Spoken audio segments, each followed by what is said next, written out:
Let me tell you about MPM, McAllister Precision Marketing. They can assist up-and-coming racers with career advancement, promotion, and assist in sponsorship procurement. MPM also has media and professional etiquette training. They work with premier driver development teams and limited late models to late models. And they also help the teams to make it up to the levels of K&N, ARCA, Truck Series, and even NASCAR Xfinity. Contact Tanya McAllister today at McAllister Precision Marketing, 803-361-6199. Today, get on the board with MPM. CrateInsider.com is your one source for crate racing tech and more. Whether you currently race with a crate engine or you are thinking about getting into the sport, our website has what you need. CrateInsider.com has tech videos, interviews with experts, and the best products in the industry. Dyno tested and proven, so we know they are the best products for crate engines. Visit CrateInsider.com today to get on the fast track to victory lane.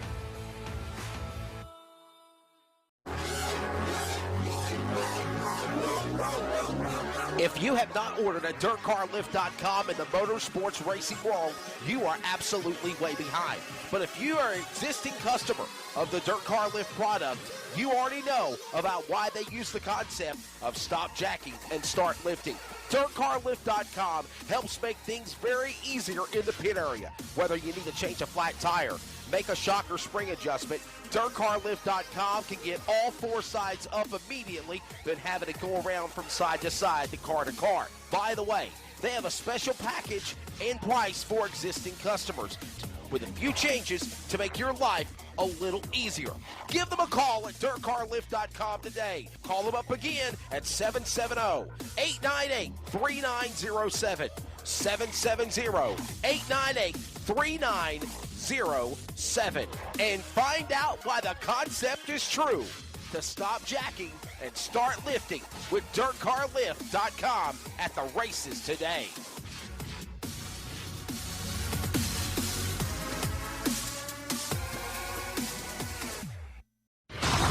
This is Finish Line.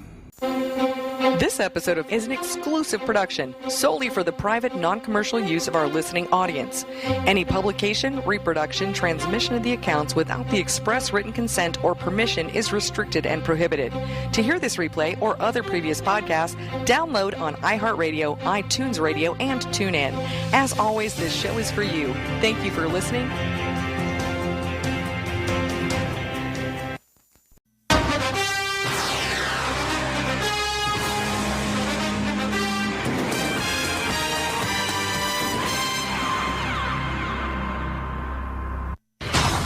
This is Finish Line.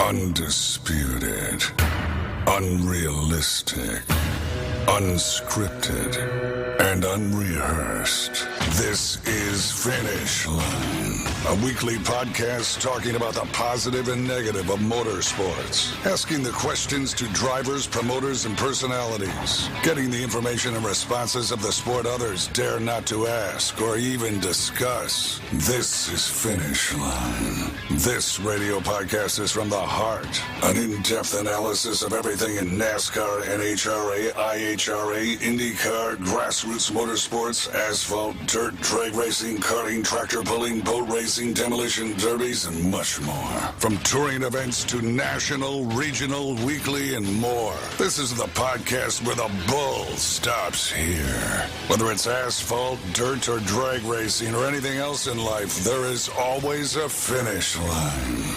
Now, he's a respected veteran broadcaster with over 20-plus years experience calling all forms of sports for public address, TV, and radio. From NASCAR to the grassroots. Please welcome your host, Wesley Outland. This is Finish Line.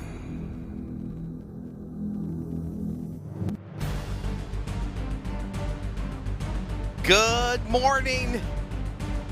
Happy Thanksgiving Eve, one and all, to everybody. Thanks for tuning in to Finish Line. I am your host, Wesley Outland. We've got 7 awesome guests ready to go into the hot seat before Happy Turkey Burger Day, the November 24th edition of Finish Line. Of course, thanks to everybody for checking us out on our Fox Sports Radio affiliates across the Carolinas, iHeartRadio Sports, and the Community Radio Network, as well as LSRTV Productions, as it is back. Video is back. The blue screen of death is gone. Thank goodness for Charles, because he was freaking out last week. So we did the radio portion like we always do, but no video. But it is good to see you. Thank you for watching. Like, share, hashtag Finish Line. We've got a great, great show for you. We're glad you're along for the ride.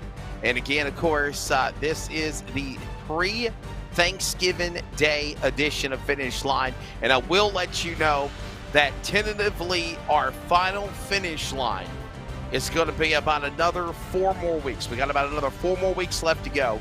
December the 15th is tentatively our final finish line of the season. So I just want to pass that out there to you.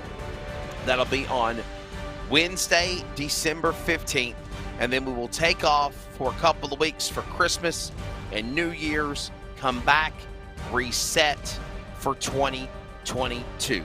Finish Line, as always, is presented by MPM Marketing, DirtCarLift.com. They remind you, stop jacking and start lifting, and of course, CrateInsider.com. Great show for November 24th.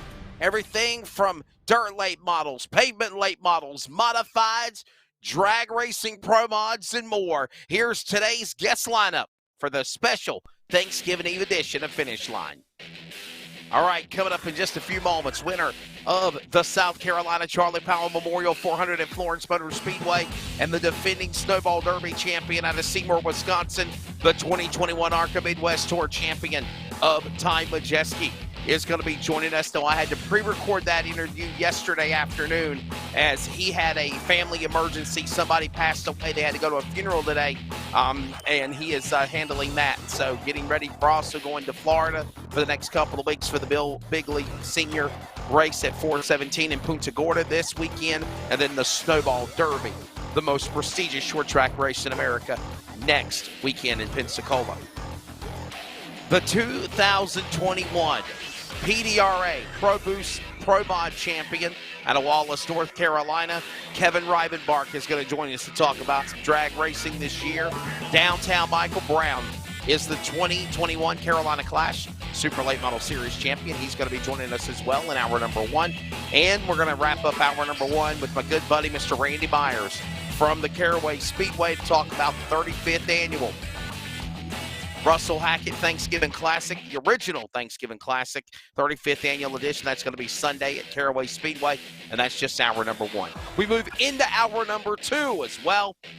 Back in the hot seat with us again is Nick the Thrill Hoffman. Nick Hoffman picked up a $7,000 payday, a tractor trophy, and more in the David and Buzzy Rudiman Memorial. That was, of course, at Volusia Speedway Park under the Dirt Car Racing Sanctioned Modifieds. He is joining us to kick off hour number 2. Rescheduled from last week, the smooth operator Bobby Pierce. Of course, the man of the number 32 Scooby-Doo car picked up the win of the Duel in the Desert in Las Vegas Motor Speedway last week. He's also had a pretty good season this year racing. And he gets ready for the Dome at St. Louis next week for the Gateway Dirt Nationals. We talk about that and much more with the smooth operator. And our final guest, you see the backdrop behind me? Southern National Motorsports Park is the place to be beginning Friday through Sunday for the 20th running of the Thanksgiving Classic at Kinley. I went to that race as a kid. Looking forward to going there again. This is going to be a big event. We're going to talk to Michael Diaz about the late model stock event and so much more. That's coming up. But right now, Ty Majeski, yesterday, recorded as we kick off Finish Line. This is Finish Line.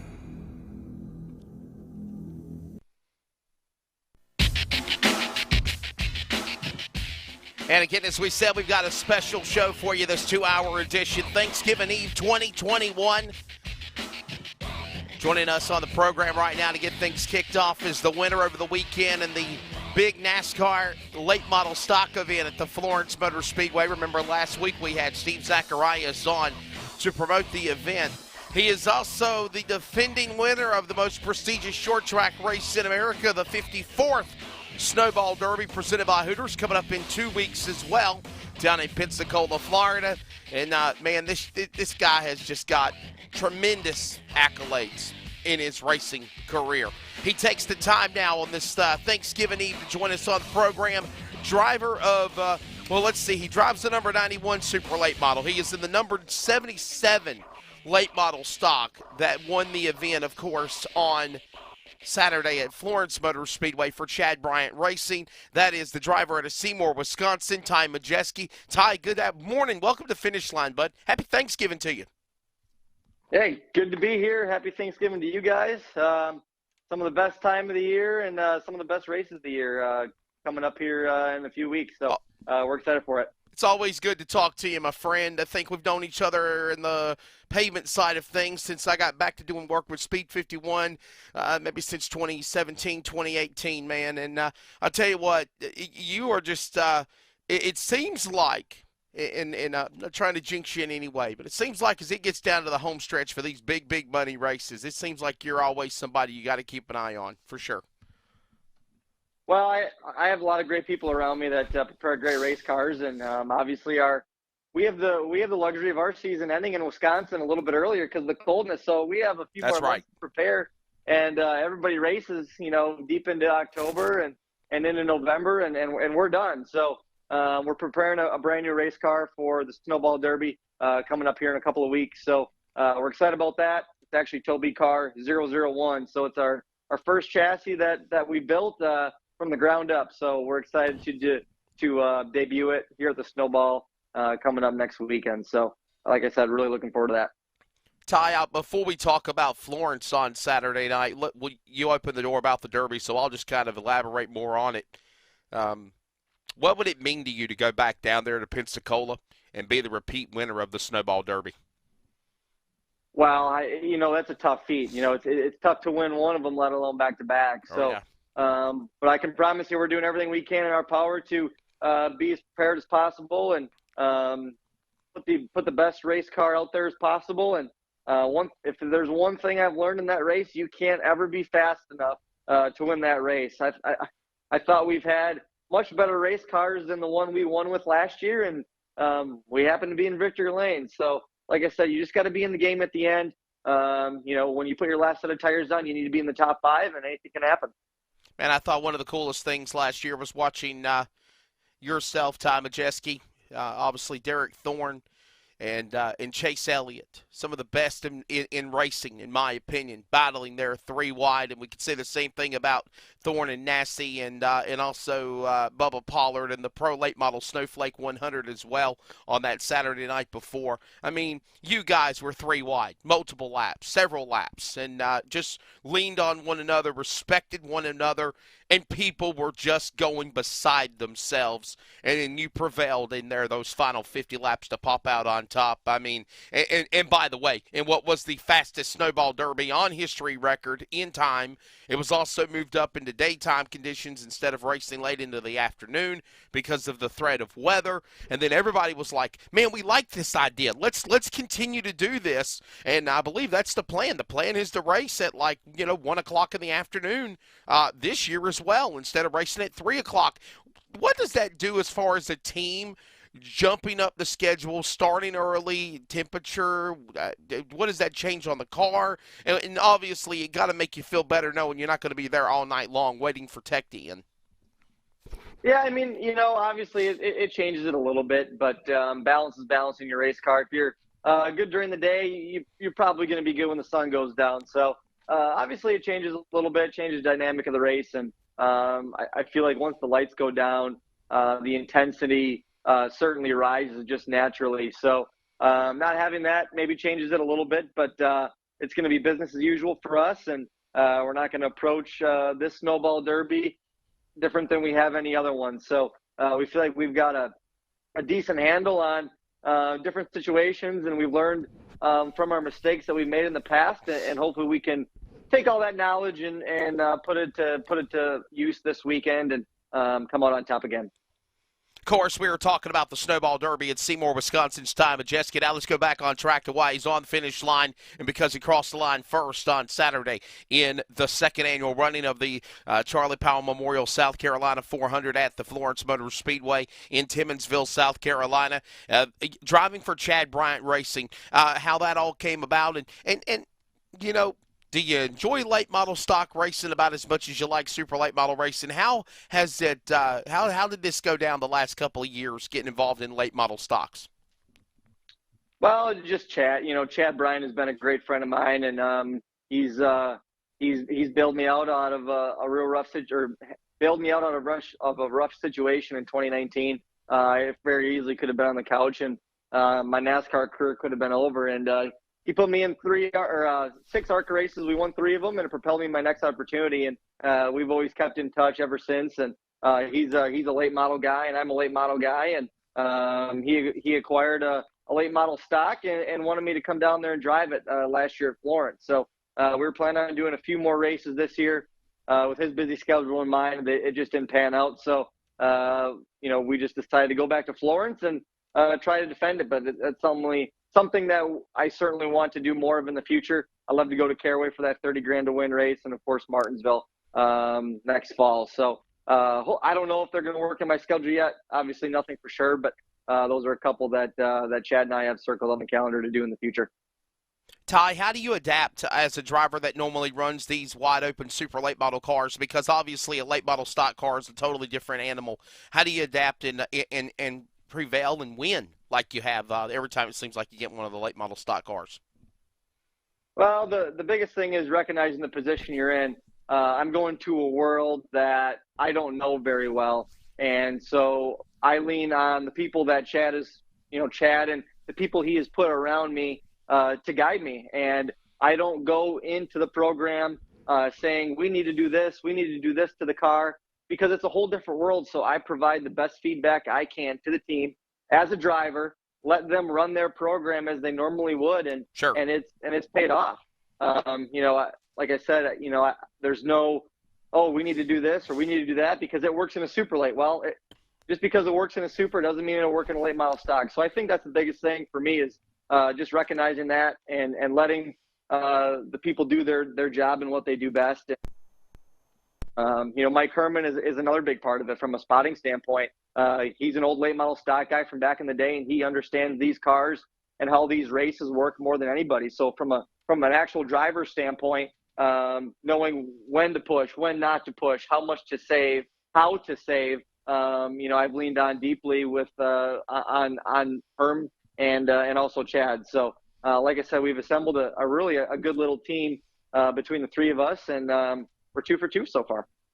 I'll tell you what as well, Ty, man, you were mired. Let's talk about Saturday night. You were mired deep in the field before you come up and won the race at Florence. You started the race, I believe, in P35. Let's recash the day. Go back to what was going on. Obviously, 52 plus late models you had to go up against. I know that some guys had to be sent home. I think there was a last chance race ran. You started 35th.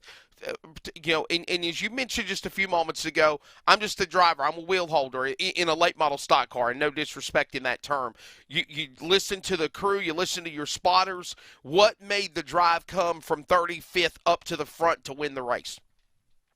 Well, a lot of luck.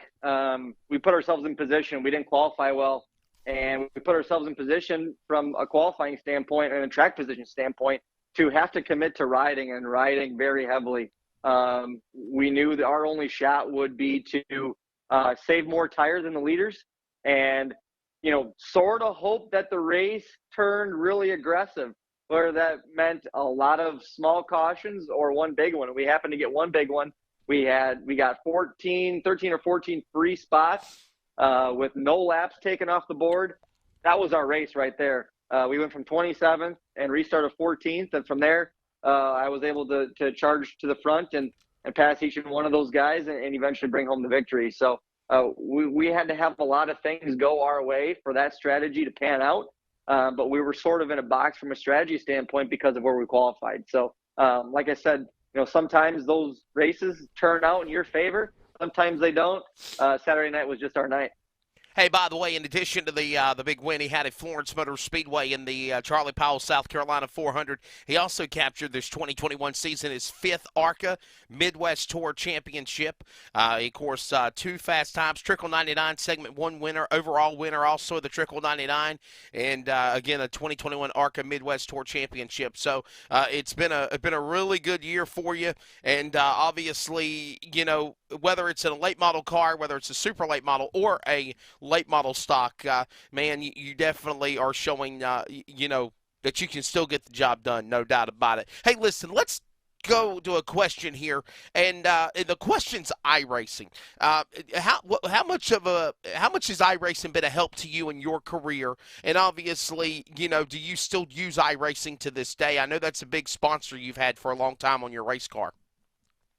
Yeah, so iRacing's been a huge supporter of mine on and off the racetrack and financially as well. You know, me as a driver and us as a super late model program wouldn't be where we are without their support. You know, they've been a great group of people to work with, and we've worked well together. And it's been a pleasure working with them. And iRacing is a great tool, and they do a great job scanning these racetracks. And I can go to these racetracks before I show up to them, and it shortens the learning curve a ton.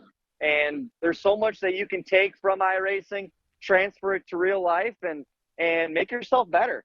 And on the flip side of it, I've met so many people on iRacing, and have developed great relationships with guys like TJ Majors, Dale Jr., you know, guys like that would have never known who I am without iRacing. So it's been a pleasure having them as a partner. And like I said, the camaraderie on iRacing, I've created some great relationships, and ones that have helped me get to the position I'm in today.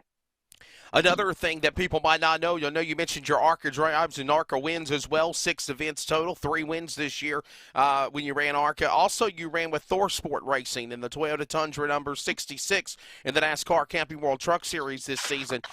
Is there plans to be back with ThorSport in 2022? Could we see you down at Daytona for Speed Weeks, or is that just still some things that you're still ironing out for next year?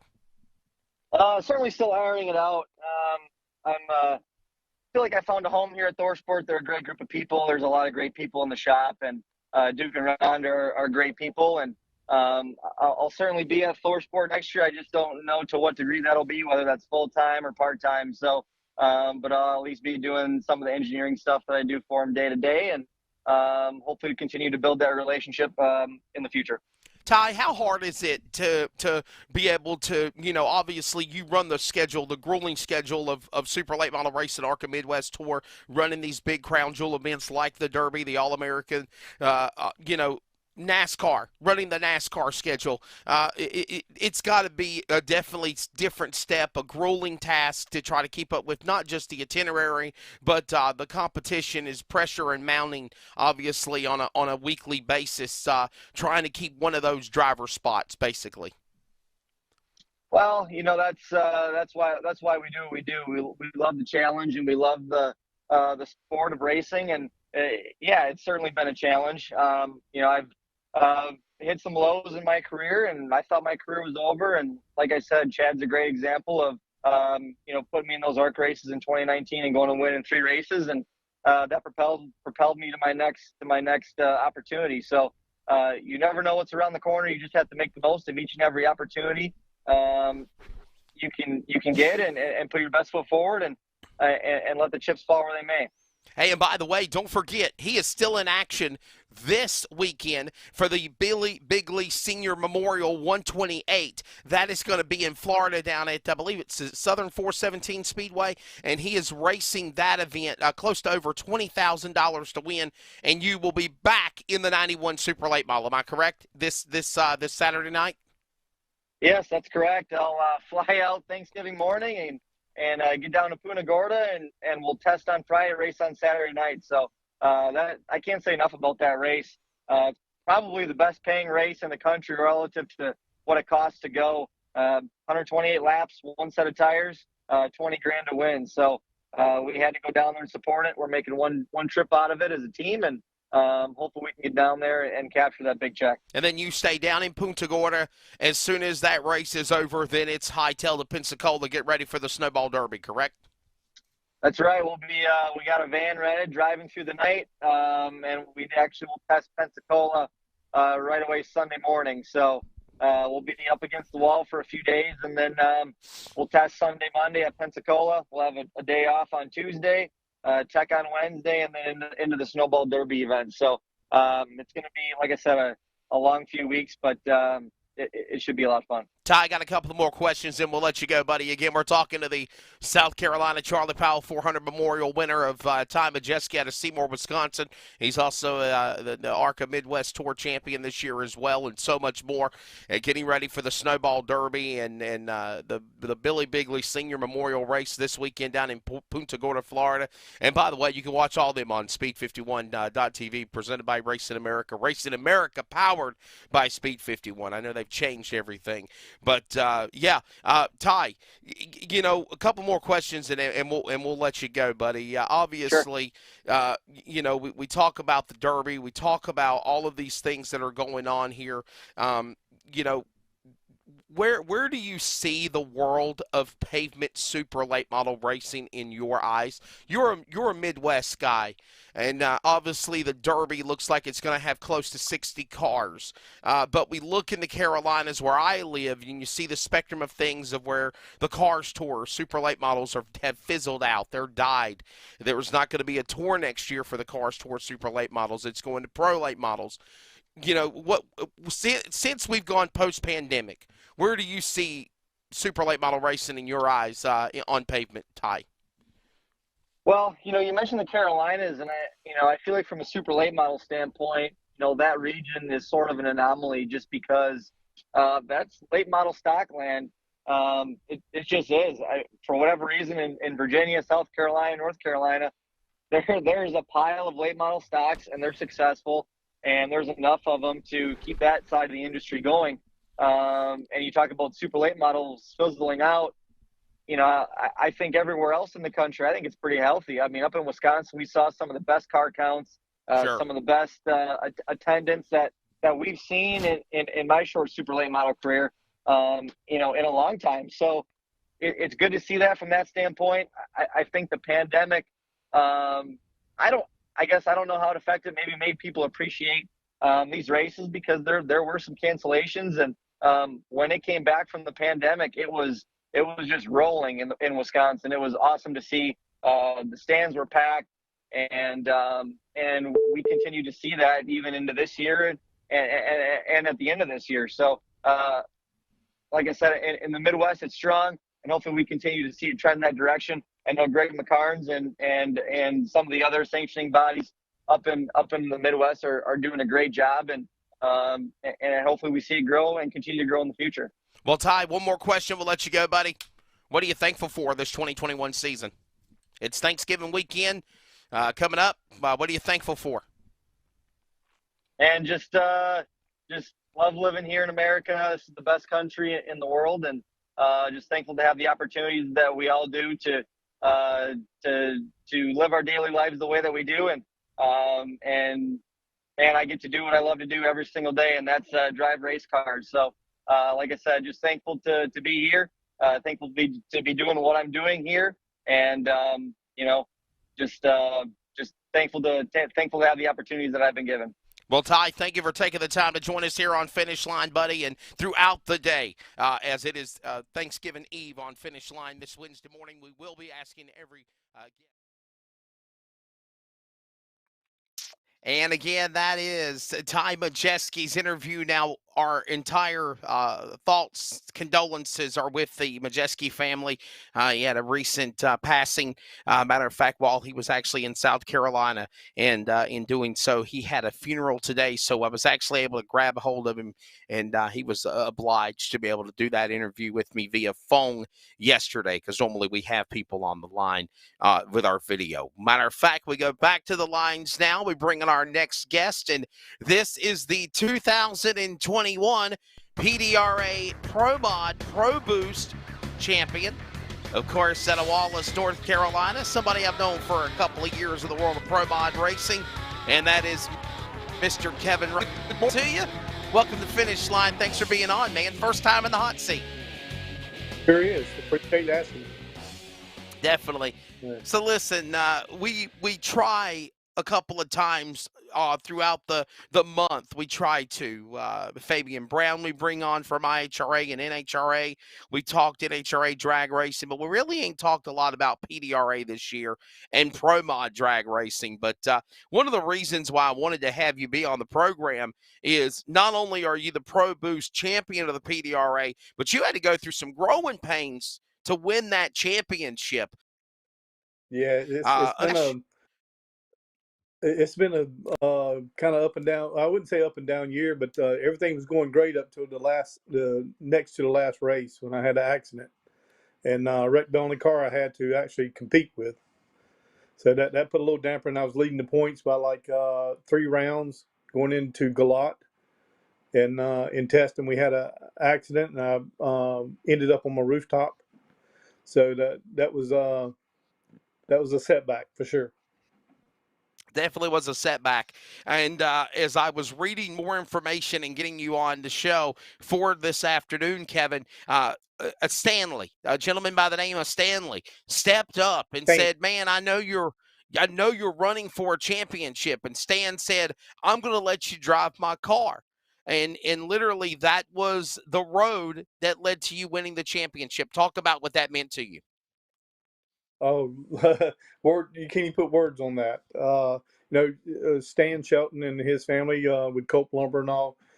We've known them from running tractor pulling. Galot runs NTPA and PPL, and Yes. so we've known them for a long time. And Stan got into drag racing a couple of years ago, and I've kind of helped him a little bit here and there, trying to introduce him to it. And last year sometime he came along with the Proline family, and that's where Proline's been turbos, and then I came along in 19 and went Pro Charger, and Stan runs a screw charger, so we've kind of brought a third combination into the Proline family. But got to know Stan real well, and I've tested his car for him once, and they're just an excellent family. They love what they do, whether it's tractor pulling or drag racing. And he loves to see other people do well, just as well as him. So when he came over after my accident, we were all testing, and he didn't ask me or offer it to me. He said, "Hey, you're driving my car," and I like lost it. So he was, we have a second car, but we have somebody driving it, and he's in competition for the points lead also. So it wouldn't have been right to ask him to step aside and let me drive our other car since he was in the points battle. And Stan was not in the points chase, so it was a very good welcome for him to let me drive. Kevin Rivenbark again joining us right here on Finish Line, the special Thanksgiving edition of Finish Line. And of course, Galat Motorsports Park. You mentioned that Galat is on your Pro Mod car. Let everybody know how big Galat Motorsports Park has become. So many great things, from the PDRA National Series to the NHRA Lucas Oil Sportsman has been there. Special events, grudge races. They've got the Cometic Gaskets Nationals promoted leased event this weekend for Thanksgiving.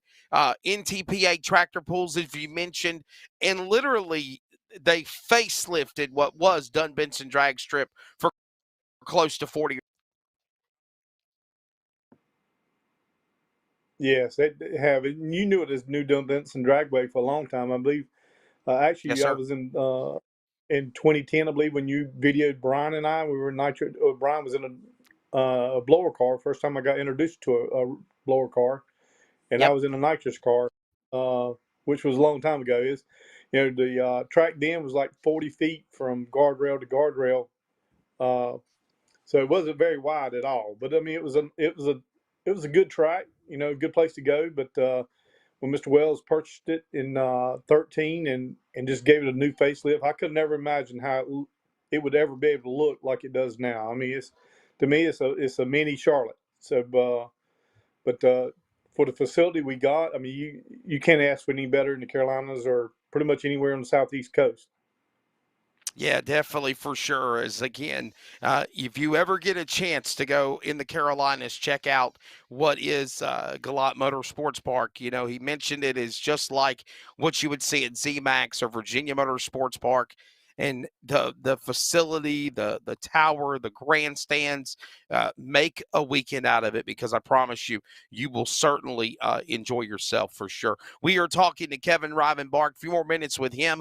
We've also got Downtown Michael Brown on the way. Randy Myers also coming up here as we continue with hour number 1 at Finish Line on this Thanksgiving Eve edition.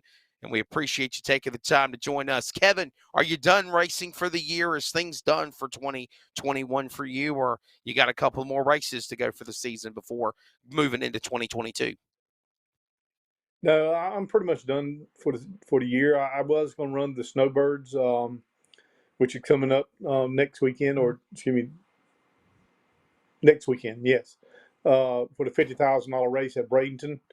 And I've recently had some surgery, so it's kind of put me out from being able to drive till next year.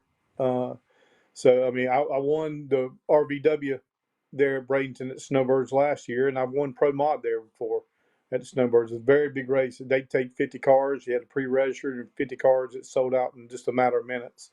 So it's actually a really big race, really good race to go down to Florida this time of year and race. And you're going to run fast. So, but for my season, it's pretty much over till next year. I'm not going to run my car next year. John's going to get back into it. John Strickland is my teammate for Galat, and he also runs the tractors also. I don't run the tractors, he does. And he concentrated on tractors this year and let me drive his car. So next year in 2022, he'll be stepping back into that. So, Kevin, before we do let you go, the PDRA, what can you say about what they have done with the Professional Drag Racers Association and making the opportunity for so many pro modified classes? There's so many pro mod cars out there. And at one time there was, okay, Charles, at one time there was so many sanctioning bodies like the Extreme Outlaw Pro Mod or the Quick 8 Outlaw, where you had the nitrous and the blowers and the power glides and everybody Pro Boost and methanol, whatever you want to be in those cars. And the PDRA is the Pro Mod Drag Racing Series of America, because literally, instead of putting all these cars in one series, now you have the opportunity to run Pro Mod cars in several different categories. That's correct. PDRA came, 2013 when we actually started Galat Drag Racing. We tried to run ADRL, XDRL, and it was just a mad frenzy on associations back then. PDRA came in 2014 and formed up, and it's been solid pretty much ever since. And to give us a place to race, and the tracks they give us to race on is phenomenal. It's a family atmosphere, but the competition is like no other. I'd put the competition up with any association whatsoever, anybody who runs there. So just to qualify the PDRA race is actually saying a lot. A lot of people probably don't know PDRA like they do NHRA or something like that, but they are the premier 8-mile drag racing. Yeah, they certainly are. And of course, if you want to go to PDRARacing660.com for more information, you definitely can do so. Kevin, Galat, what other races? I know there's the Thanksgiving Nationals event this weekend, the Cometic Gaskets Thanksgiving Nationals. I know that's a promoted event by Matt Zapp. I saw him at the Thanksgiving Classic Throwdown at Coastal Plains over the weekend. By the way, what a great show they had in Jacksonville. 400-something plus cars, over close to 1,000 entries in 2 or 3 days of racing. Really proud for Ronnie Humphrey and Matt Ellis and Allison and everybody there. And it was cool working with Fred Franklin on the announcer team. But what else does Galat Motorsports Park have in store for 2021? Actually, this event here will be the last event for the year for us. It gets down here time of the year, it just gets a hit and miss if you be able to have an event. So, a lot of people start heading towards Florida this time of year, going south to race. So the Thanksgiving race will actually finish up the Galat season. but they will have, all year long in the dirt track and on the asphalt between tractor pulling and uh, monster trucks. We're trying to add a stage to have concerts now. So we're just trying to blend it up exactly what all you have at Galot Motorsports Park. Well, listen, Kevin, there's a lot of cool things that are coming up that are planned for this upcoming 2021. I'm on the air, the 2021 season, and I'll tell you what, buddy, you've got a lot of cool things that obviously you've got going on this year. Congratulations on your Pro Boost Championship. I do got one more question to ask you in regards of drag racing, and that is your son. Your son's getting big into drag racing. Can we talk a little bit about how exciting it is to see the fruit of your loins get out, go straight line, go fast, and what it's like for a father to see it.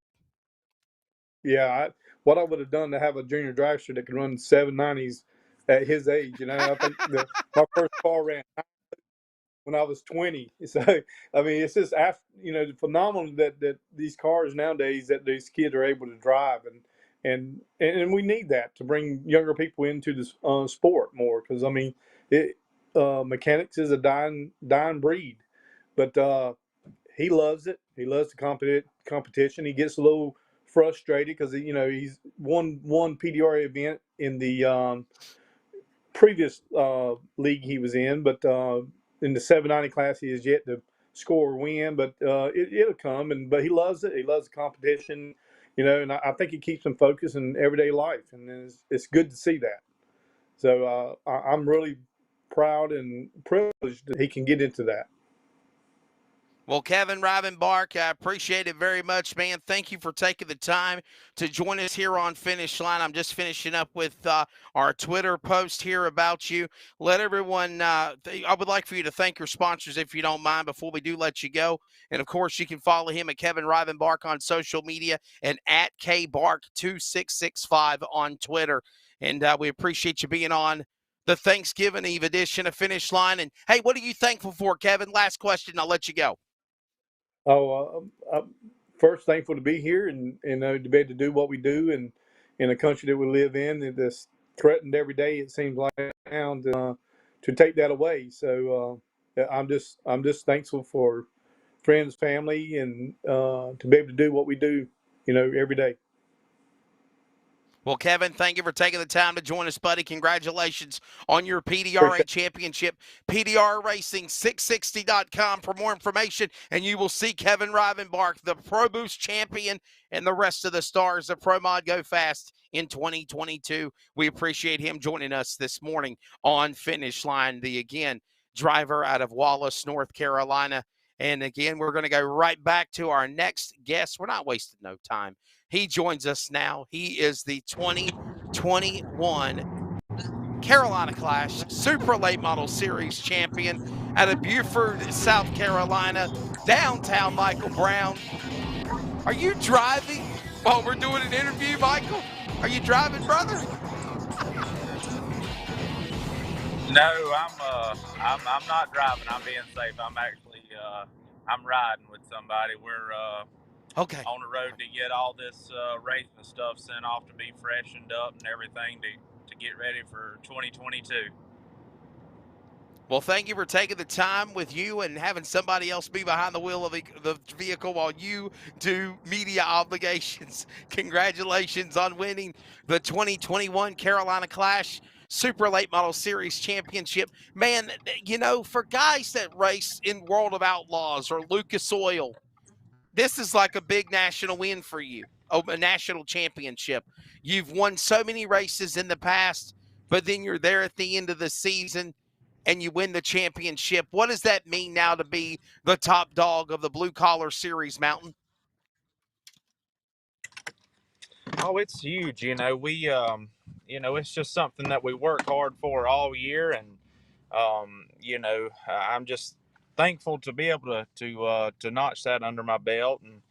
And I mean, I'll be honest with you, I'm glad it's over, because it's definitely a stressful year. I've never really chased points like that. So I'm glad it's over and thankful that we come out on top. We're going on a field trip with downtown Michael Brown, and I don't think he's somewhere downtown. I think he's going to a race shop. What race shop are you going to turn your engines in? Clements. Yes, sir. Clements, okay. Clements Racing Automotive. Engines. Yes, Clements, Yes, sir. always good people. Clements is here, so that's awesome. We're talking again to downtown Michael Brown, the 2021 Carolina Clash Super Late Model Series champion. But I'll tell you what, Michael, in addition to running the finales of the weekend, you had to run, I believe it was Lancaster, and then Saturday night, and then Sunday was the Carolina Clash Dryden Extreme Dirt Car Series co-sanctioned races, if you will, for the Blue Gray 100. Of course, Ross Bell's won Lancaster on Saturday night. Sunday went to Chris Madden, winning the overall Blue Gray 100. But, man, obviously they won the race, if you want to call that the battle, but you won the war. But what is that like now? Because the last couple of years, Michael, you've literally had to co-sanction with the Extreme Dirt Cars and the Carolina Clash on the same playing field, and you're trying to run for a championship. Does that change the mindset of going out on the racetrack and racing with these guys? No, sir. A lot of people were asking me a bunch of questions, going into those final two races, and honestly, I just approached them like I had all year, and we just went out and raced, and I just didn't do anything any different than I had, and thankfully we got two solid top 5 finishes, and to cap off the year and win the championship. So, like I said, I just kept the same mindset as I had all year, and just went in there to put my best foot forward, and tried to win the races. And I didn't really drive no different or have any different game plan. I just done what I had all year, and thankfully it paid off. Again, downtown Michael Brown coming off of the championship with the Carolina Clash Super Late Model Series. And, you kind of went a little into information on it, but can we just kind of divulge back when the season started from the Skylar Troll Memorial at Carolina Speedway to finishing up the season this past Sunday and night in the Blue Gray 100, and just kind of all in all how the year's been for you, and being a successful pro late model racer like yourself, moving into now running super late models and being a champion very quickly. Yeah, I just the year was good. I just pretty much was consistent. I definitely wanted to win more races. We won the championship without winning a race, so that part was disappointing. But we were really solid all year and really consistent. And it's awesome to come from the pro late models, and me and I was successful in that, and to start seeing some success in the super late model. I definitely got a long ways to go to say I was successful at it, but definitely a step in the right direction this year, and hopefully to continue to get better. Again, downtown Michael Brown joining us here on Finish Line, your 2021 Carolina Clash Super Late Model Series National Champion. Joining us on the program, Randy Myers, coming up next to wrap up hour number 1 to talk about the 35th Annual Original Russell Hackett's Thanksgiving Classic. A lot of races going on.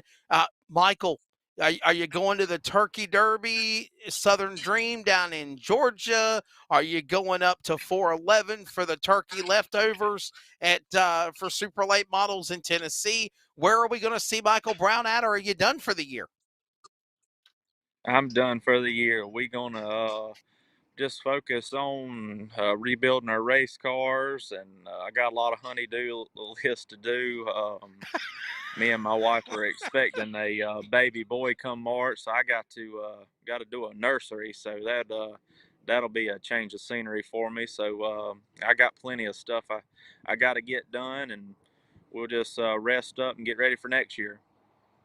I tell you what, that's awesome, man. Congratulations. As a father myself, having a 15-year-old, and time flies by, it seems. I can't even remember 2007 and when my son was born, and all the things he's done, crazy. It's just amazing how fast time flies by. Now he's a freshman in high school, and producer, get out of my head. And all the things that he's gone through. So definitely, man, congratulations on having a child, you and your missus, and man, that's special. And I'll tell you this, it makes you look at life differently too when you have that. I know being married and you have a wife or a girlfriend, and there's the relationship, but when you got a child and it's your responsibility, your life changes for the rest of your life. There's something different in any and everything that you ever do. Yeah, absolutely. I'm super excited. It's going to be our first one, and I've been joking with all my friends. I said, if I can't figure out how to do it, I'll just YouTube it. So, I'm definitely a little bit nervous, but for sure, we're both excited. My producer in my ear said to tell you that Google is better. Google it instead of Okay, YouTube okay. it, I guess. I don't know. I'll write that down too. Yeah, I'll Oh, write my that down goodness. too. So, Michael, you were telling me you were taking off. Do you think we need to take off? Do you think there needs to be a little downtime in racing, obviously, or do you think we're racing too much? Is it drivers like yourself burn out? I guess I can just speak for myself. I mean, I definitely need a break, but I guess it just depends on if you race to pay your bills. So, with me, it's easier for me to say I need a break because I don't race for a living, so I definitely need a break. But I guess the guys that are putting food on their table racing, they probably want to slap me when I say that. They want to race more, and I respect that as well. So, just speaking for myself, I for sure need a little bit of time off, and hopefully it'll let our parts and tire situations and things like that get a little bit better. So we'll see, and I'm definitely excited for some downtime to spend with my family and friends and do other things other than racing. Downtown Michael Brown joining us. A few more minutes with him. Have we got Randy Myers yet, producer? Okay, we'll get him here in a bit. There's a few more minutes with downtown Michael Brown here. Michael, you've won the Carolina Clash Championship. We've known each other for close to maybe half a decade when you ran the Fast Track Pro Late Models, the Ultimate Super Late Model Series. What's the plans for 2022? Is it time to maybe venture out and start looking at big national touring events, maybe going down for the month of January and February in Florida for Speed Weeks? Your take on this? Yeah, we definitely going to venture out some, for sure. Got that $1 million race at Eldora on the schedule for sure. Far as Florida speed weeks and stuff like that, I don't think I'll do much of. Just that's when me and Lauren's baby is expected. So I don't think none of those will be in the cards this year. But we're definitely going to venture out. Not running any particular series this year. So we're excited to go different places and meet new people and try and just me get better other than just racing in the Carolinas.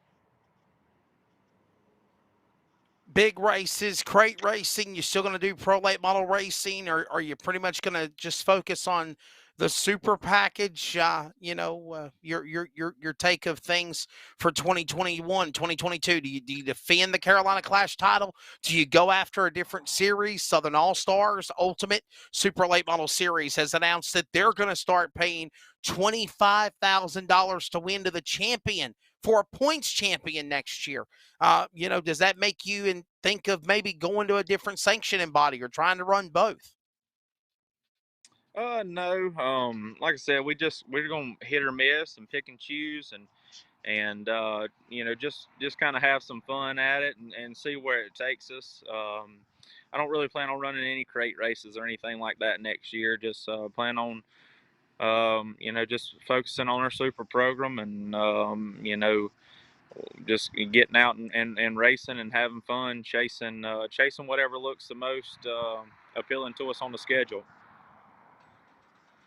All right, buddy. Well, listen, I believe we've just got trying to help out Randy Myers actually and get connected here. So we'll spend a few more minutes with you, then we'll get Randy Myers on as he's right now trying to get connected. It wasn't that hard, Randy. He says he's watching us right now, so he's just trying to figure out what to do. So even Michael was asking me this morning, "What do I click on this? How do I connect to here? How do I do it there?" So I promise you, Michael, it wasn't that hard, was it? Just easy peasy Japanesey. Follow the directions I think I read out. I think it worked okay. Yeah, it wasn't too hard. I was a little confused at first, and once you walked me through it, it was self-explanatory. Amazing the technology that we have today, isn't it? You're literally doing a national interview on Fox Sports Radio and on, of course, LSRTV Productions via video on your cell phone at a race car engine shop right now. That's it. Yep, in the parking lot. They're all probably looking at me like I'm crazy, standing out here just looking at my phone, kind of funny.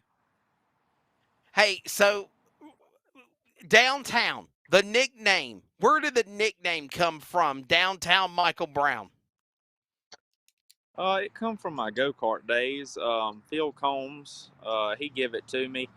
I don't know exactly why, other than I guess maybe it rhymed with my name, I guess. But I've had that same nickname since probably 2000. So it's been around for a while, and it's stuck. And I kind of thought I would outgrow it, but it's stayed put with me, and I definitely don't mind it. So it's pretty cool. I'm thankful Mr. Phil gave me that name. Definitely. Downtown Michael Brown. And, of course, we do know Mr. Phil Combs. He has retired from the world of karting announcing. He now announces at Tri-County Motor Speedway in Hudson, North Carolina. So, well, Michael, thank you so much, man, for taking the time to join us on Finish Line. Congratulations, man. I've known you for a long time racing. You've always been a dear friend, and I'm humbled to say congratulations, champion. You've earned it for sure. Thank you, sir. I appreciate it. Thanks for having me, and y'all have a blessed Thanksgiving. Thanks, buddy. Appreciate you being on.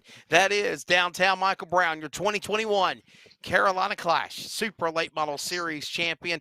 He's a couple of minutes behind, but we'll now bring in our next guest here on Finish Line. If he will tilt his camera. Tilt your camera here, Randy. Man, you're above my pay grade. If I'd known I was going to be on TV, I would have kept my makeup lady here today. He said that you're above my pay grade. Oh, my goodness. Welcome to the show, Randy Myers, ladies and gentlemen, out of King, North Carolina. One of the promoters along with Darren Hackett. By the way, happy birthday to Darren Hackett of Caraway Speedway, celebrating a birthday today. And Randy Myers joins us. Yeah, just like you. Santa Claus is on the line now on Finish Line, people. That's what I call. No. Thank Randy, you, Wesley. Everybody knows we're playing. I'm playing, Randy. I know. But thank you for joining us on Finish Line. You're good. Just stay in your position as long as you stay straightforward there. Big race coming up this weekend. 35th annual original Russell Hackett's Thanksgiving Classic. And I know we got Southern National, and we're going to talk about Kinley coming up here in a little bit in the next hour. But, one of the biggest prestigious races on Thanksgiving weekend was the first ones ever at Caraway Speedway, 35 years. And that race will continue this Sunday at Caraway. Talk about this, bud. Well, it is the original. It's been the Thanksgiving race to attend in this area for 35 years, like you said. And Russell Hackett was kind of a visionary, and this thing started as a enduro type race, but as enduro racing evolved and changed, it became necessary to add other things to it, and now we are where we are with a real neat little limited late model race and mini stock, Archie Sanders Memorial mini stock race with a little 11 lapper for the non-winners, guys who have never won a mini stock race can compete in that race. It's an 11 lapper Archie Dash. and maybe we'll see a new winner this time and move on down the road. We got street stocks and new cars, so it's a day full on Sunday afternoon. And now the mini stocks are the rescheduled from the Michel Memorial, because when the weather changed the schedule around, we had to move things around, and we added the U cars to the event a couple of weeks ago, which, by the way, we had on Tony Black. We had on Lee Jeffries a couple of weeks ago here on Finish Line to talk about their wins at Caraway for those events. But basically rescheduled the 500 to win mini stock race. And now there's also a kind of a points deal or a track deal. If you go to Franklin County, support that event on Friday and Saturday.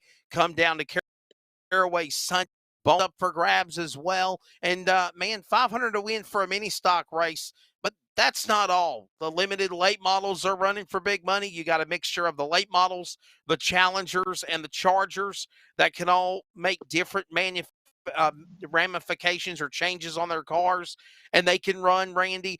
So there's a lot of great ideas. The Mass Street Stock program, a lot of cool racing that's on the card for Sunday afternoon. It is, and we added the Challengers to the limited race for a reason. I mean, those cars have been sitting for 4 or 5 weeks, and some of the guys were itching to race, and and they can run in this race without changing anything on their cars. Tire rules and everything for those guys stays the same, and there's a little bonus money in addition to the regular purse for the top 3 cars, and all the Challengers that decide to run get an extra $50 for showing up. So that'll cover their pit passes, and it should be a good race. Hopefully it'll be enough separation between the two that they'll be able to navigate one another on the racetrack. Randy, before we get back into talking about the 35th annual original Russell Hackett's Thanksgiving Classic at Caraway, man, 2021 was a special year at Caraway amongst everything we dealt with post-pandemic and the tire apocalypse and the shortage of parts. It seems like we got above the curve, if you will, and you and Danny and everybody, Tina, y'all set the course and getting through this year, and you got even bigger things planned for 2022, and 2021 was pretty damn impressive. Well, Darian tells me it was a good year. I don't know about the financial side of it, but he said he had a good year, and I'm happy that he did. The biggest issue, of course, we've had all year long has been the tire crunch. I'm not sure exactly what to look forward to next year on that. They say it's going to be better, but I'm not sure we'll get all we need to make things work like we really should. With Caraway running a kind of an every other week schedule, it makes it easier for us to allocate tires for each division and such as that. So it worked out okay for us. 2022. I'm so excited about 2022. The season's going to open with Jack McNally's Cars Tour, the old North State 300 and 30,000 to win late model race at Caraway, and that's something we're really looking forward to. We come back the following. Actually, 2 weeks later with a modified tour race, a smart modified tour race, and of course the Rusty Hart Memorial Race in June. It's going to go back to Wednesday night. We're going to try going back to Russell Hackett's program and strategy that seemed to work back in those days, and maybe grow it from there. That alone, it's going to be our 9/11 race that we had this year was really big. We had a lot of the local politicians show up and woke a lot of those guys up to what Caraway Speedway really does.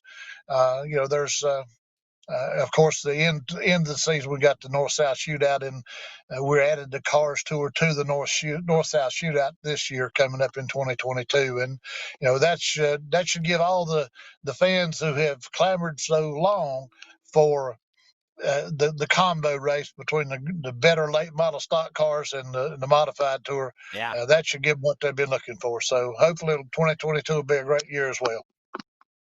I think of what it was like back whenever, obviously, the Coma Unwind Modified Series that I was a part of. You were a part of it with Brian Weber and the folks there with Coma Unwind Drink, as well as the Myrtle Beach Speedway with the NASCAR late models and Steve Zacharias, Bob Lutz, and the now dormant Myrtle Beach Speedway and the Myrtle Beach 400.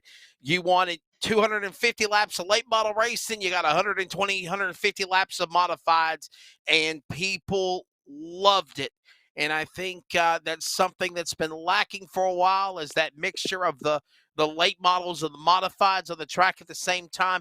Randy, can we indulge on that before we go into the final details about Caraway for this weekend of the Thanksgiving Classic? Again, Randy Myers is joining us here on Finish Line.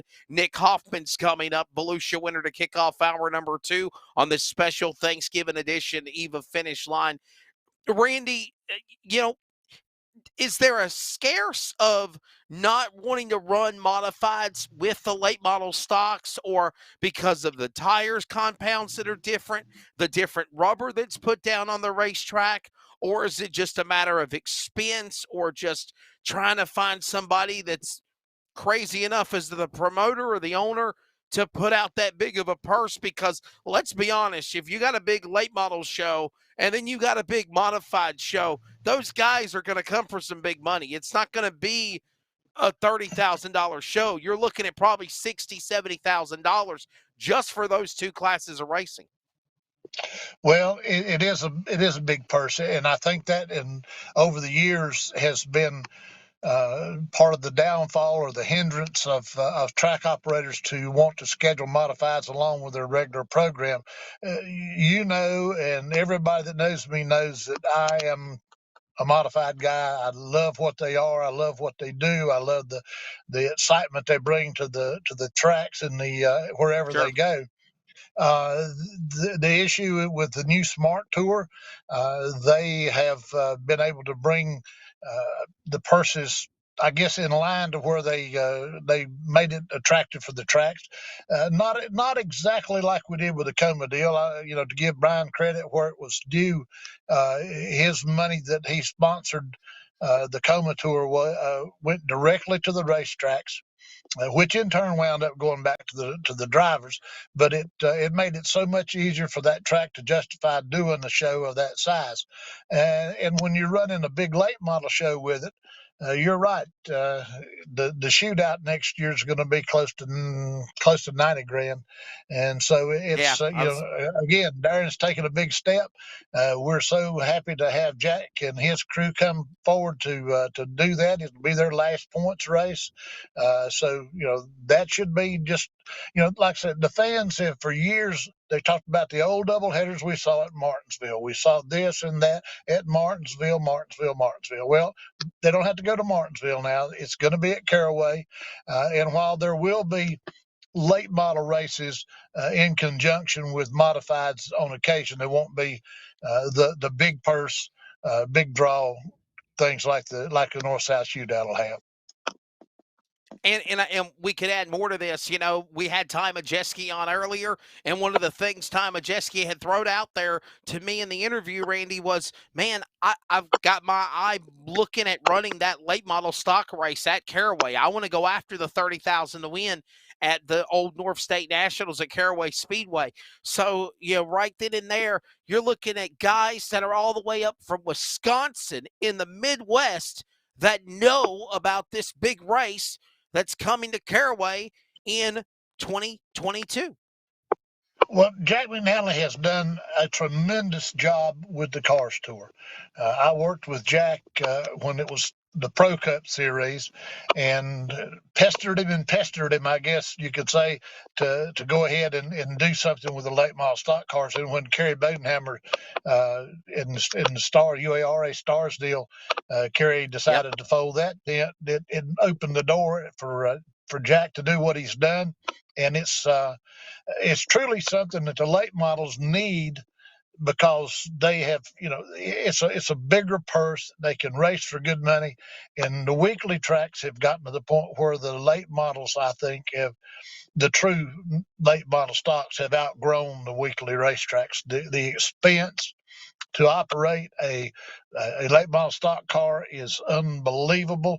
And you've got some money guys that are involved in the late models with Barry Nelson and of course Pulliam's group and Peyton Sellers group. They're all involved in it, and that's kind of driven the cost up a bit for the late models. So the fact that Jack is there with what he has and the purses that he can afford to pay, or the purses that he does pay, it gives them something to go to, and hopefully the racetracks in the area will realize that we've got to figure out how to get everybody on the same page, rules wise, and rules that are more affordable than what we have right now to deal with the late model stock. So we can, we got to grow back the base of the fans and the grandstands, and before you grow the base of the grandstands, you got to have somebody for them to watch. And so we've looked at that. Our Challenger class at Caraway is a good class.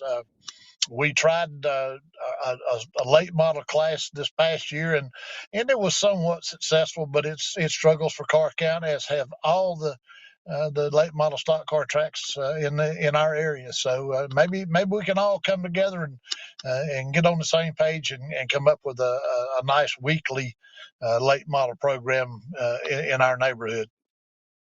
Yeah, I feel like you're exactly right, Randy. The powers that be, the promoters that have said this, and I ran on it a couple of weeks ago and it went viral.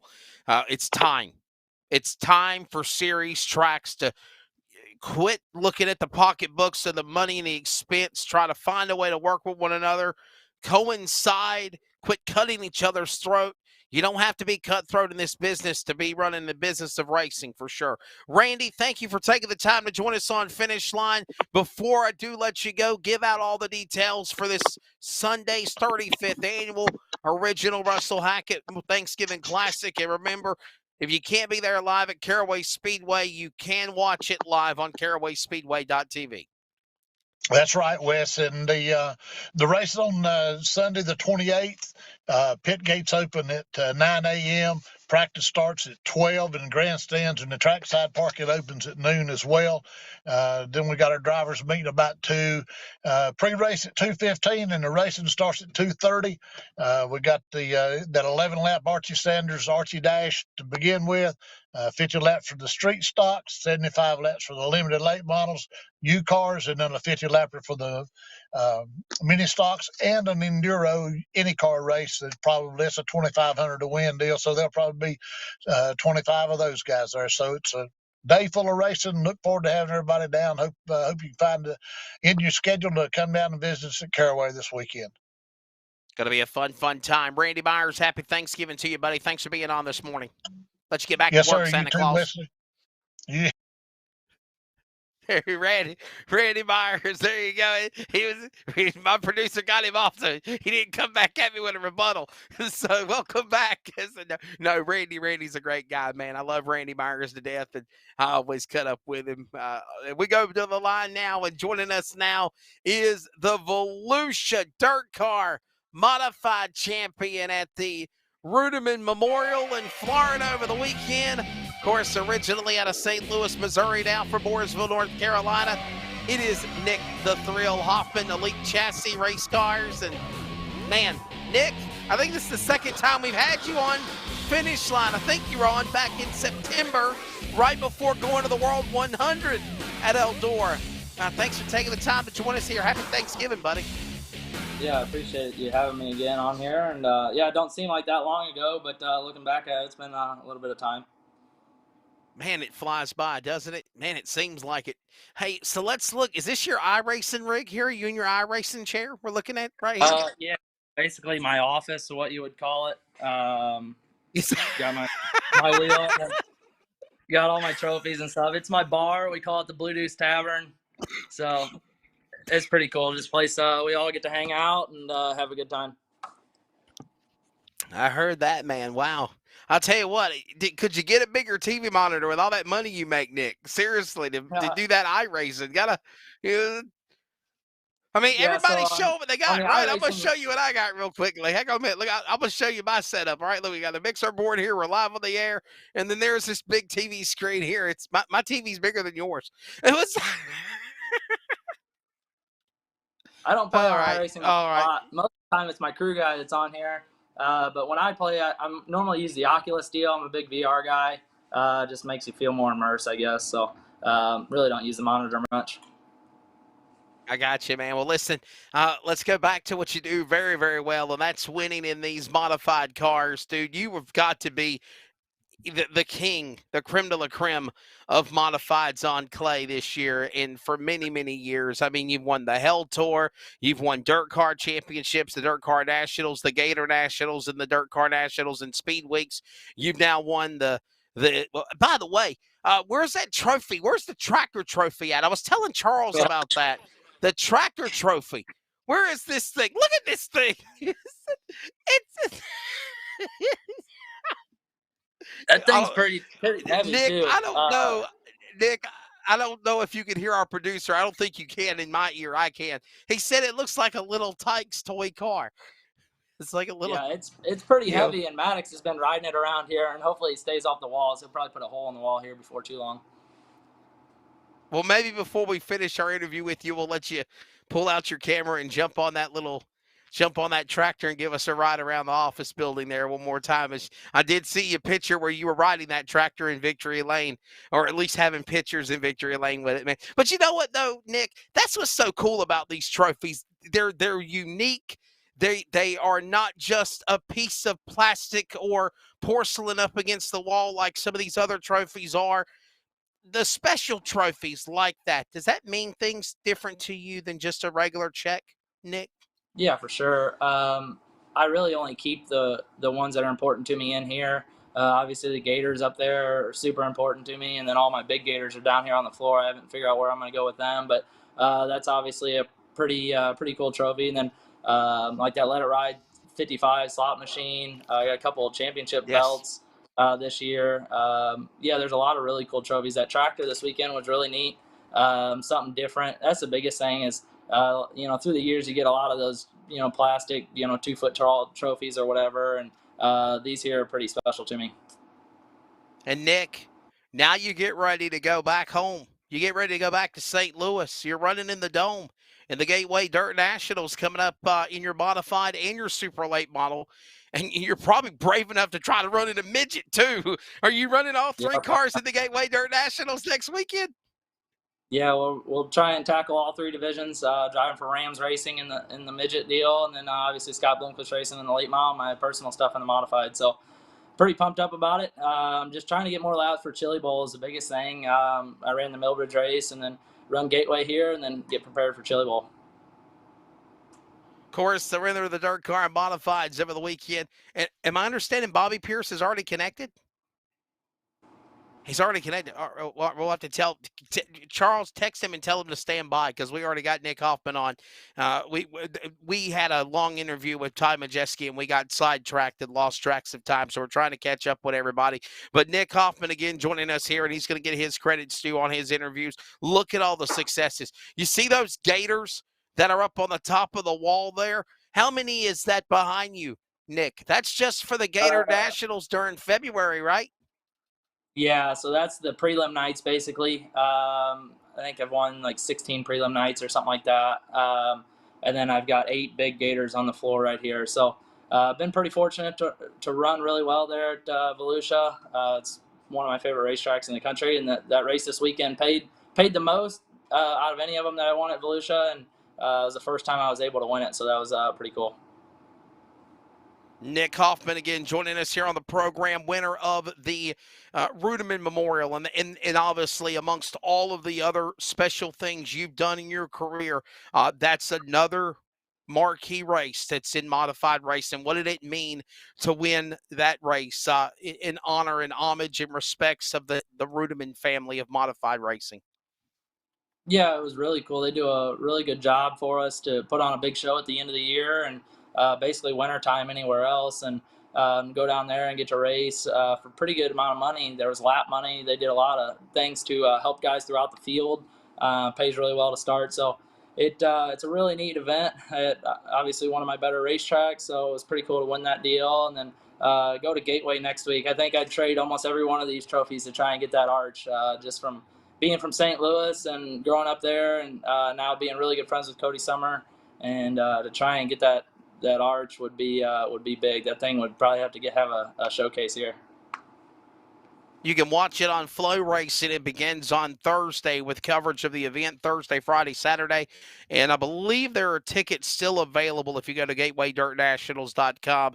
And, man, that all gets kicked off again.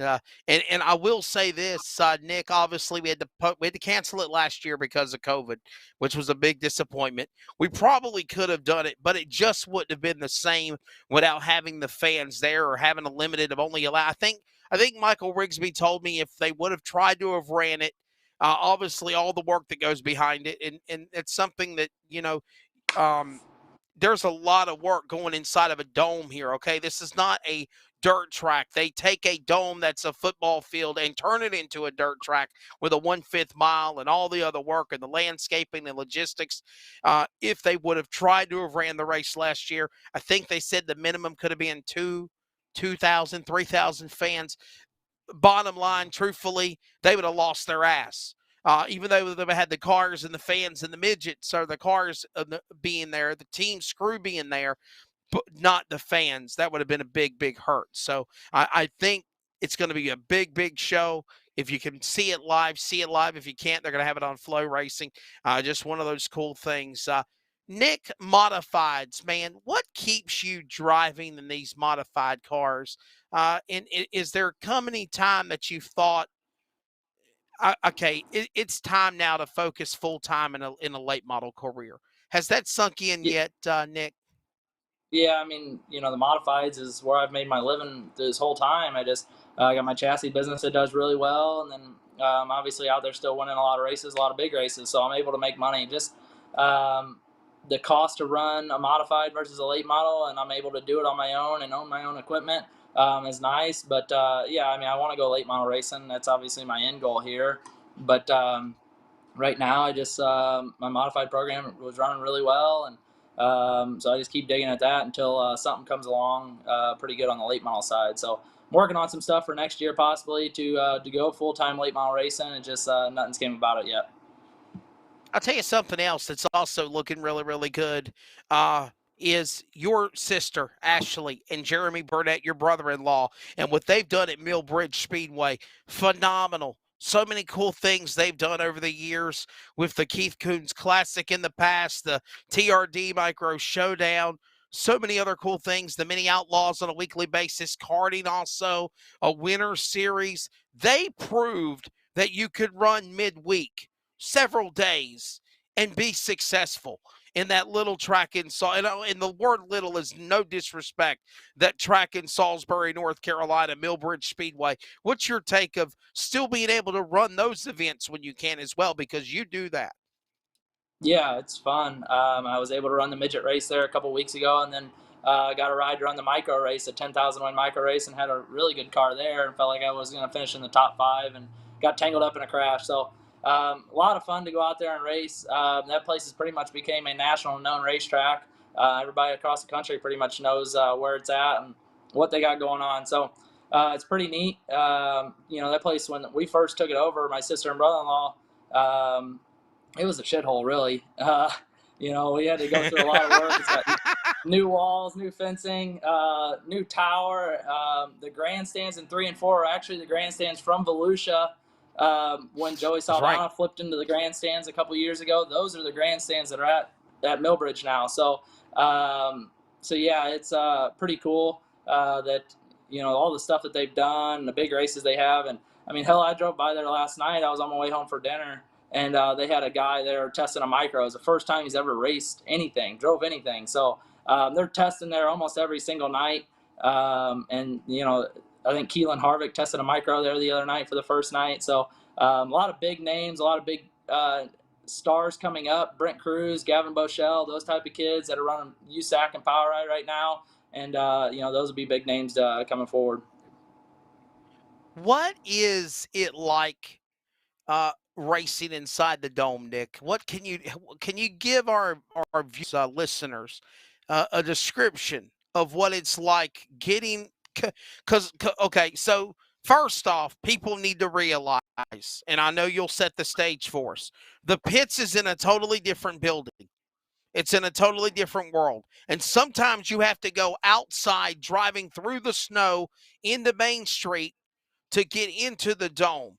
So take us from the pit area to what it's like making a lap on the racetrack inside the America's Center of the Gateway Dirt Nationals. Yeah, so the buildings are both attached. Where we pit is actually the convention center where they would do trade shows and stuff.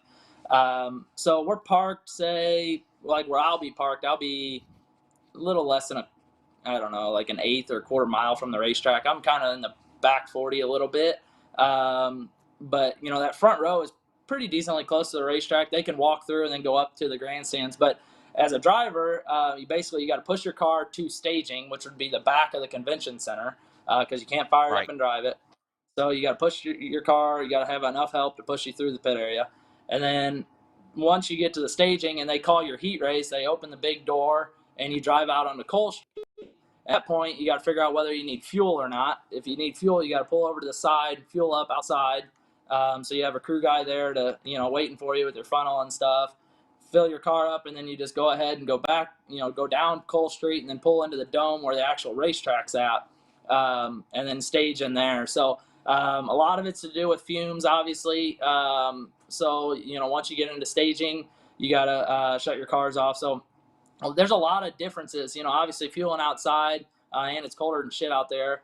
But the biggest thing is trying to get heat in your motor before you pull back in that building, because you don't want to roll out on that racetrack with no heat in the motor and then you end up blowing the thing up. So there's a lot of things you got to do a little bit different, but it's just part of being at the dome.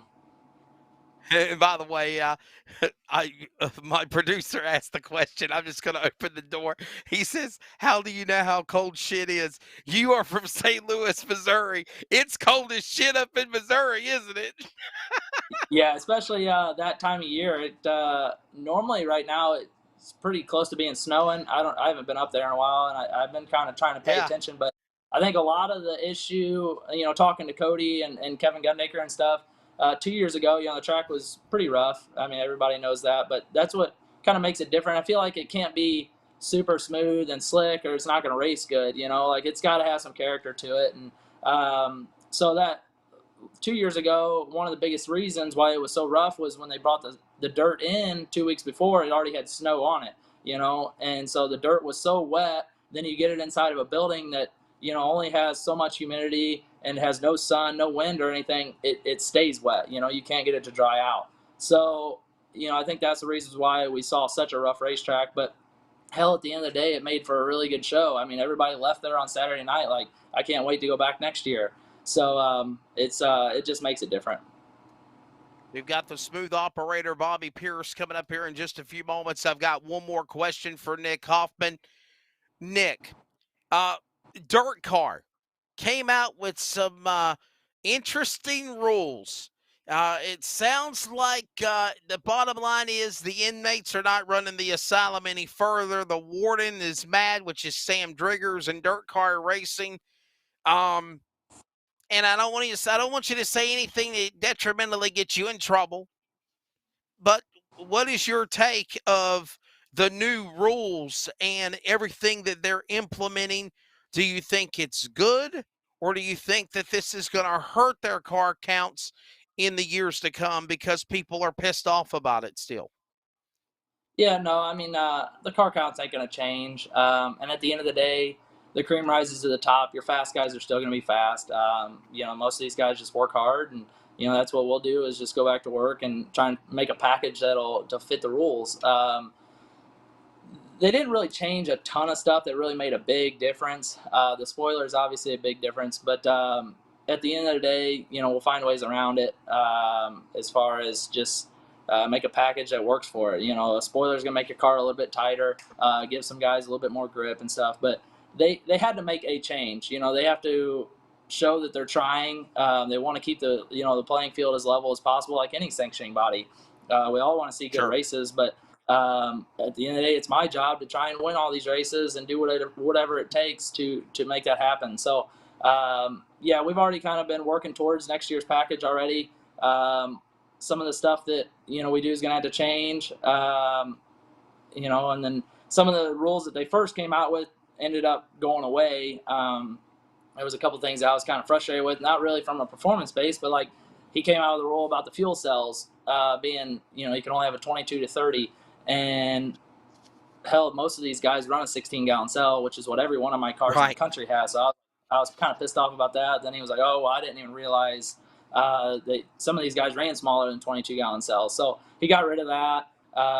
So they, I mean, at the end of the day, everything, the cream's going to rise to the top, and we're going to try and make the most of it, for sure. I think I want to go testing at Volusia. I want to go testing before February comes around, but I don't know.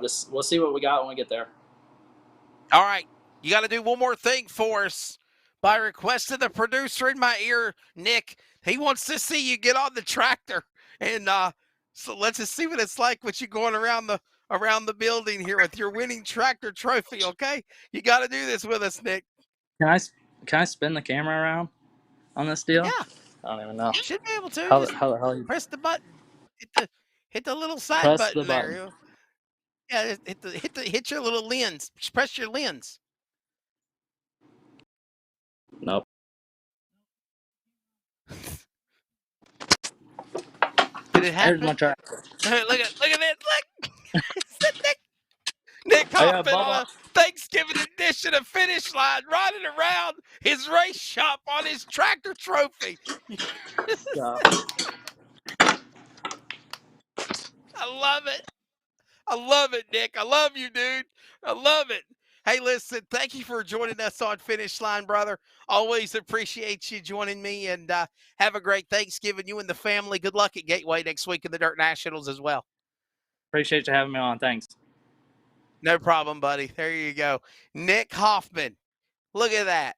He won at Volusia. He got a tractor trophy, and you got to see him ride it around the building. Ain't that cool as hell? I mean, yeah, look what I do for my fans. You got to love it. Let's go back to the lines here, and we're going to get on our next guest. And Nick, Bobby, I don't know if you saw what Nick Hoffman did, or if you can see it or not, but literally, did you see it? Yeah. You did. My producer is losing it in my ear. Okay, so joining us, ladies and gentlemen, is the driver they call the smooth operator, Bobby Pierce. And, of course, he is joining us here. And, of course, Bobby Pierce Sr., his dad, great career he had. Now his son is doing good. And, Bobby, thank you for taking the time to join us for a Finish Line. First time ever being on the show, and we rescheduled you last week. Thanks for being on this Thanksgiving edition with you. I see you're at home. I see you're in the kitchen. Where's the food at? No pre-Thanksgiving dinner? Well, unlike Nick Hoffman, I don't have any trophies in my background. I have a sink. But I guess Thanksgiving is tomorrow or whatever. I guess family celebrating it tomorrow and Saturday, so food will be. But today is my birthday, so I'll be going out to eat somewhere, I guess. Hey, man, happy birthday. I mean, I would sing to you, but then I'd make you hang up after. So I don't want to do that. No, sincerely, man, happy birthday to you. How old are you, Bobby? I know you're not as old as I am, okay? I'm pushing 40. How old are you? 25. 25. Man, if I could be 25 again, young, dumb, and well, I'm not going to say the last sentence, but yeah, definitely, man, time flies by. I swear. I was telling my son is only a decade younger than you. I mean, he's 15 years old, so it's just crazy how time flies for sure. Hey, Bobby, big win for you. Okay, so the Duel in the Desert was your most recent win. Am I correct? At Las Vegas Motor Speedway at the Bull Ring. Now, that race paid $50,000 to win. How did the opportunity come for it to double and you pocketed $100,000 on Saturday night a couple of weeks ago in Nevada? Yeah, that was my biggest win by far as money goes. So that was crazy. I don't really know how much it sat in, took a while, but $100,000 can really help out a race team a lot. And there's so many expenses with this sport, so that goes a long way. And the whole thing with it being doubled, it was 50 grand to win, but I got 100 because I went to Bristol and Texas, which was part of their whatever they called it. So whatever place you finished, you got paid double. So really, I was just going in thinking, if I can finish fourth, that's 7 grand, which doubled is 14 grand. So I'd be happy with that. But we found ourselves running up front all weekend, and we had a really fast car come feature time, probably one of the best cars. So I had a good shot at it, and just one of those deals. You never know how the cards are going to play out. And, towards the end of the race, we were the fastest and got the job done. And yeah, that was crazy. We're going to be, I wish I could say it takes a while to spin that, but unfortunately it doesn't in this sport. That's true for sure, definitely. And $100,000 is again the biggest. You've had, now don't get me wrong, you've had some pretty successful big wins, marquee wins, but obviously the payday, 100 grand is the biggest one for you ever. Is there ever a time where, obviously I think of the World 100, and I know I don't think you've won the World 100 yet. I know you've done pretty good at the Dream. And you've done some other big marquee shows, but when does the driver mentality switch of, man, it doesn't matter what it pays to win, or this is what I'm going after, or like that tractor trophy we saw Nick Hoffman on, there's just like so many special things. Obviously Eldor doing the Dirt Million, is sometimes too much and it hurts the show, Bobby? Or do you think as a promoter, you guys are crazy enough, you're going to put this kind of damn money out there, we're going to go for it? Or do you think eventually it's going to start scaring cars and drivers away because they feel like they're not going to get a chance to go up through the big guys that are coming for the money? Well, I don't know if you hear scuffling around. My dogs are playing, but anyways. Oh, you're fine. Who let the dogs out? Who let the dogs on the show? It's all good. But just give us some Scooby snacks. Right.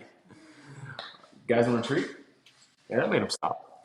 But I think I love all these races that we have an opportunity to race for, all this money.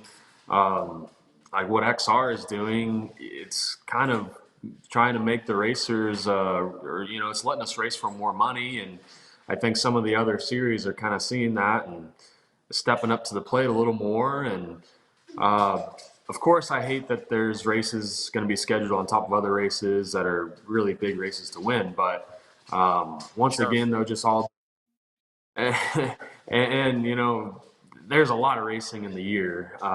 This year I ran, I think, 95 races. So Gateway will be 96 and 97. So by far my most amount of races I've ran in a year. And it's tough, getting from, it's Friday to Saturday to Sunday or whatever it may be. And now they throw a lot of these weekday races in the mix. It's really interesting. I love it. Just gives us more opportunity to go race, more opportunity to make money, and win some races. Picking up a big win, man. I tell you what, some people might not like him. Obviously, there was promoters in this business that some that are good, some that are bad, some have made mistakes, some have recouped and overcome things. Barry Braun and the powers that be that have created what is the XR Super Series. What's your take of the money, the number of money? And it's got to be legit because you just won $100,000 in a $50,000 to win race a couple of weeks ago. There is so many special announcements of big events from Charlotte. They're bringing back the Colossal 100 to Texas, to Bristol, put it on dirt again before NASCAR closes it out again like last year or this past year. Going to Vegas, going to some other venues. I say this in the humblest fair way. XR kind of reminds me, Bobby, of what was the very fast evaporated NDRL, Kings of Dirt. If you remember them about a decade ago when they were throwing out big bukus of money and it was big at first and then all of a sudden it faded away. What does, as a driver, you can carry and the people that are behind the XR Super Series to be able to stay the course and do what they say they're going to do for you to be able to run for this kind of big money?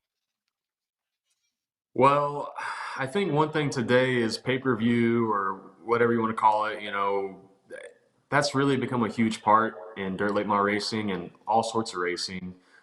These fans have more knowledge today that they can just very well easily spend, or they can get like a group together and spend however much dollars it is to pay for watch a race, or sometimes you have to be a subscriber to watch it and then it's free. But you Sure. get like a watch party together. It's cheaper to go to do that than go to the track. And but there's a lot of people doing it. I know that for a fact. So the money they can bring in with online streaming, and the fans don't necessarily have to be there, so you can go to an event and the stands might not be packed and it could be 50,000 win, but they're still probably doing all right with that aspect of it. So I think that allows them to do these races that are more money to win for the racer and these bigger purses and everything. So hopefully it stays legit the whole way, and hopefully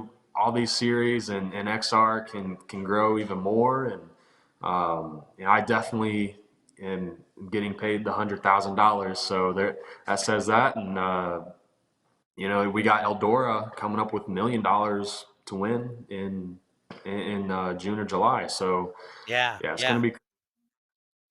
Did you ever think that Eldora would get back to that again, paying $1 million to win? I mean, it's not been done since I think it was the year 2001 when they done the Dirt Million, and the $1 Million Man, Donnie Moran, won it. Man, I never really thought it'd come back around, to be honest. I mean, my family owned a racetrack for like half a year, and they lost a lot of money like really quick. And so I know how hard it is for these tracks and promoters to make money. And I mean, Eldora for sure is its own animal, but just thinking of a purse like that is just mind blowing to me. Bobby, obviously, you're getting ready for the Dome, the Gateway Dirt Nationals. What is your what is the plans for 2022? Are you going to run with a series? Are you just going after big shows? Obviously, is the XR Super Series in your radar because of what the opportunities are that are out there? What's the plan for 2022? I haven't really sat down and looked at a schedule yet. Every series seems like they're still popping out races left and right, and normally Sancho, sorry. my typical go-to is just kind of run however many races I want to run, not really stick to a schedule or like a series. I have run the Summer Nationals. I did that this year and won it. But I don't know. There's so much money out there, and you don't really have to stick to a particular series, it seems like. So as of right now, I'm probably just heading into the same mindset as this year, and that was just go to as many big races as I can get to and win them. Hopefully. So we'll be at a lot of shows. Like I said, this year I ran 95, 97 races, and next year is probably going to be about the same. I know we're going to Gateway, the Gateway Dirt Nationals indoor, St. Louis, 2 weeks, and then we go to New Mexico for the Wild West Shootout in January, and I'll probably go to Florida, dabble around there a little bit, head back home, and I know there's some races scheduled in March, and from then on, it can be kind of hammered down with all these races being scheduled. So we'll see. Bobby, the Hell Tour, the Dirt Car Summer Nationals has been something you've been widely successful in the last couple of years. And I look at the previous year and this year as well. Man, I didn't want to run it. I didn't want to run this whole thing, and then you end up winning the championship. You end up winning the championship. So, what makes the mind change of, man, I could have went here, I could have went there, but damn it all, I'm got a chance to win this Hell Tour championship, and obviously it's hell I tell anybody this because they've asked me the questions and I've told them, guys, it's hell.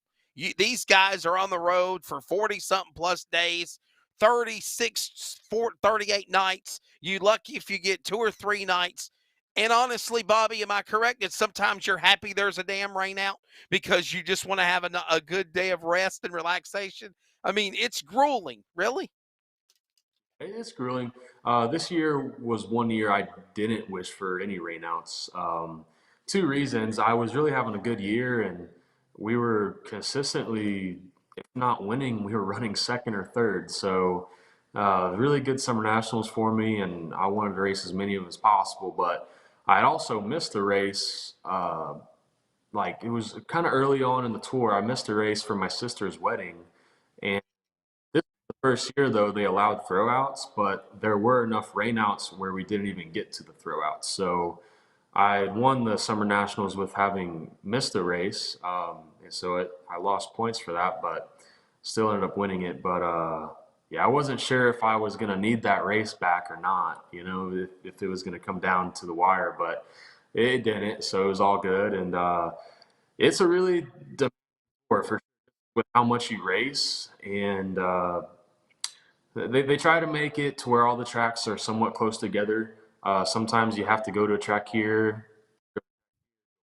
to where you just were, and then back to where you were, like, you know, the other night, the next night. So it can be that way. And the traveling, the first week I actually hit a deer with my hauler, and it destroyed the grill and all sorts of stuff. And we luckily made it to the next track and were able to make it back home and get it somewhat patched up. And we now got it fixed recently, but that was the very first week of Summer Nationals, and stuff like that always happens in Summer Nationals. You never know what's going to happen, but you know, a generator is going to break, or your lift gate's going to mess up, and you're going to blow motors or whatever. Luckily, I didn't this year at all, but yeah, it can be hell. We are getting our final guest lined in here. Some of these people need some technical help, so we're trying to get them in here. Will be around a 15-minute interview, is what I was trying to say. He was thinking it's going to be 15 minutes. Hey, our producer Charles, he's taking over. He's got some questions for you, Bobby Pierce. Charles Wooten, question for the smooth operator. I got 2 questions. One, would you prefer Scooby-Doo or Scrappy-Doo on the car? Oh, Scooby-Doo all the way. Scrappy turned out to be a villain at some point in one of the movies. So my other question, and I know this from working with Race on Texas, you know, no plugs there, but I wanted to bring this up mainly because I want to know what his thoughts are, and I want to know what your thoughts are too, Wesley. I know Race on Texas has the ability to area block, if you want to say it, to where you can live stream an event, but you can also block out, say, 100-mile radius to where those people block out. Yeah, where you can block out a 100-mile radius to where those people have to come to the race to watch it live to fill the stands. If that is something that all these big streamers should be doing, to where, you know, you kind of say, if you're 2,000 miles away, sure, watch it live. But if you're not, we want you in the stands and area block it to where they cannot actually purchase it within 100 or 200-mile radius of that track.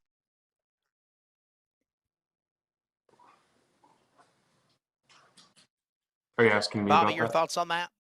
Yeah, your thoughts on the driver. I don't think so, because I just know, like, for me, I have lots of people that watch just because I'm racing that are within that range that don't go to the track because they can't, not because they don't want to, but because they're busy, or they don't want to have to drive back home that night, and because they got to get up early the next morning, or whatever it may be, they're busy. So I think, you know, they're not, if they can't watch it, they're not going to the track because they can't. So you have that in the mix too, and I know there's a lot of people that do that. Just straight up, like, I know me, if I wasn't so much and I was just more of a fan, I would probably utilize watching it online, probably because I'm just younger, and that's kind of I don't know, sometimes how we are. It seems like we, just go towards the more the technology side of stuff. Like if we don't have to go somewhere in person, we just like do it on our phone.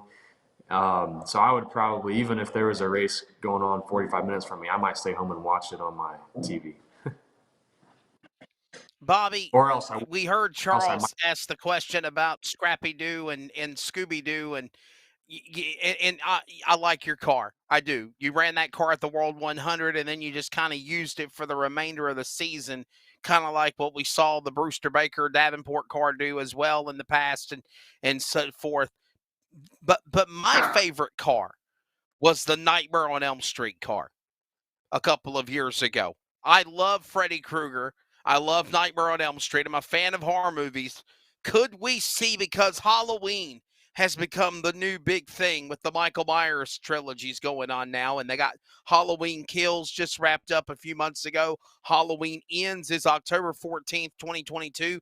Could we see you, Bobby, do a Halloween Michael Myers theme car next year, do you think? Could Wesley talk you into doing it? You're not the first one to mention that. There's been a couple fans that have mentioned Michael Myers. Yeah, they really like the slashers, as I call them, which I do too. Yeah, Freddie, that was an awesome dream. We were racing at the Dream, and Freddie comes in your dreams and kills you. So that fit well, but I don't know. I already have a couple good ideas for the next year, so we'll see. Gotcha. Well, Bobby, listen, you're in the kitchen. There's nothing behind you, but it is Thanksgiving Eve. My final question for you, buddy, is what are you thankful for Thanksgiving 2021? And we appreciate you being on Finish Line. And there's so much I'm thankful for, really. Man, just everything that this racing career has given me so far. This year in particular has been a good year for me. So just got all my sponsors that have gotten me to this point and that are keeping me going, even when I don't win these big races. You got to rely on them to keep you going, keep tires on the car, and everything else. So big shout out to them, and for sure my family and my girlfriend Abby and my dogs. I don't know what else I'm thankful for. All the fans watching and you guys for having me on here. Hey, my producer says he'd pay you $100 if you would put LSRTV on your race car for next year. This big? He said it don't matter how much it is or how big the sticker is. So he said you got a deal. I'll give him your number, and you guys talk business, because I don't have anything to do with this. Okay, this is totally different things that don't involve me. So hey, man, happy birthday to you, and happy Thanksgiving, and rock on, Scooby Doo. Have a great time at the Gateway Dirt Nationals, and thanks for being on Finish Line. We'll have you again on sometime. All right, thanks for having me, and we'll have a different style Scooby car at Gateway, so check it out. Oh, was it going to? So you're changing the car? It's just got a slightly different look to it. You can check out my Facebook, Twitter, or Instagram, Bobby Pierce 32. It's on there now. Okay. Yeah. All right, cool deal. We'll check it out right now. Thank you, buddy, and congratulations to you again, and appreciate you being on today. Bobby Pierce, ladies and gentlemen. Man, that was a fun interview. Charles, that was a fun interview there with Scrappy Doo. What do you think? He likes it. All right, Bobby Pierce is gone. We are down to our final guest, and we are getting ready to talk about the 20th annual Thanksgiving Classic, bundled up like Eskimos. It is cold. It is miserable. But one thing for certain, on Thanksgiving weekend, it is the Thanksgiving Classic at Southern National Motorsports Park. And joining us is Michael Diaz. Michael is frozen. Michael, can you hear me? Hello, Michael. Michael Diaz, are you there? So what is that noise? Is he scraping the driveway? What is he doing? Michael, are you there? Michael, we are live. Are you there, buddy? Michael Diaz, do you have a copy? Michael. Hello. Michael, are you there? Can we disconnect it and try to bring him back? Can we try to do that? I see Michael's face, but he's frozen. And I heard nothing but like it was Freddie coming to bury the dog. I don't know what it was. It was the shovel. I heard shovel, and that's all I heard. So anyhow, let's try to reconnect back with Michael Diaz. We'll try this again here as he is our final guest, and we're going to connect to him now. There he is. Michael, were you shuffling the driveway or something, brother? What's up, bud? We heard a whole bunch of. I do that for a living. Yeah, I heard that. Cleaning up the track. Got the bulldozer working. So yeah, man, I heard you laughing at me, but it's okay. I work for a living. It's all right. No, we no laughing. I'm sorry. We were just my producer was like, "What is that noise? Good. Something scraping." I'm laughing, working, but you're like 20 minutes delayed, and I got a lot of stuff to do, and I appreciate you want me to be on the show, but you know I don't really care for people making fun of me. No, nobody was making fun of you, Michael. Nobody was making fun of you, Michael. We just your camera had froze, and we were just hearing different. We were just hearing different noises in the background, so we really didn't know what was going on. So we were just trying to keep the show going before we decide if we were going to go to a commercial break or not. But listen, 20th annual Thanksgiving Classic is coming up this weekend. Man, obviously you got to be excited to get back to the Helmut Kinley. A lot of big races going on. The NASCAR late model stocks are going to be there. Big money. And obviously the question will be, can Josh Berry finally able to win the Thanksgiving Classic before he closes his career and moves full-time into the NASCAR Xfinity Series?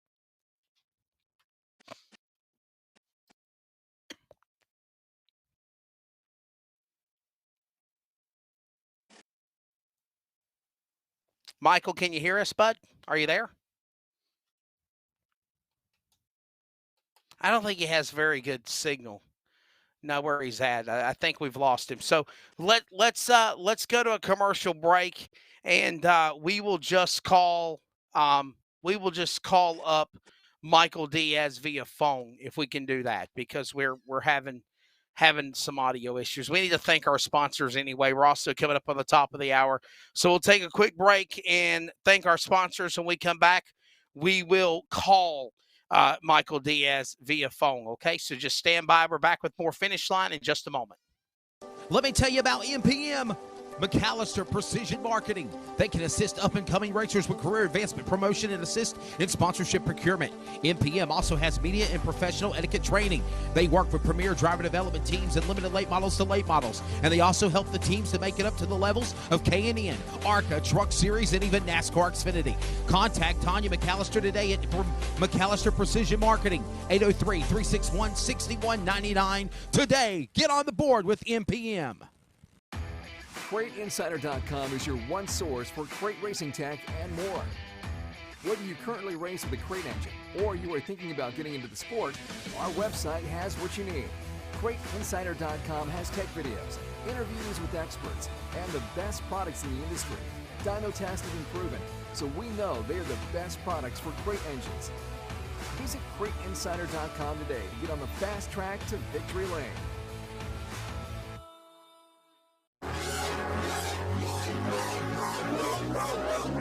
If you have not ordered at DirtCarLift.com in the motorsports racing world, you are absolutely way behind. But if you are an existing customer of the Dirt Car Lift product, you already know about why they use the concept of stop jacking and start lifting. DirtCarLift.com helps make things very easier in the pit area. Whether you need to change a flat tire, make a shock or spring adjustment, DirtCarLift.com can get all four sides up immediately, then having it go around from side to side to car to car. By the way, they have a special package and price for existing customers. with a few changes to make your life a little easier. Give them a call at dirtcarlift.com today. Call them up again at 770-898-3907. 770-898-3907. And find out why the concept is true. To stop jacking and start lifting with dirtcarlift.com at the races today.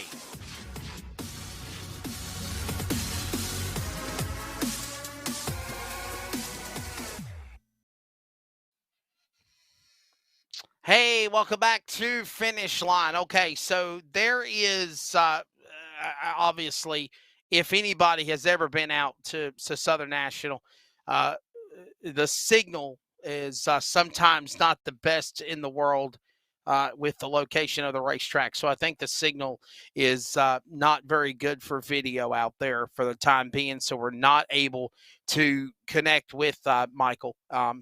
Obviously, I do want to say I think he sounded a little upset, and we apologize.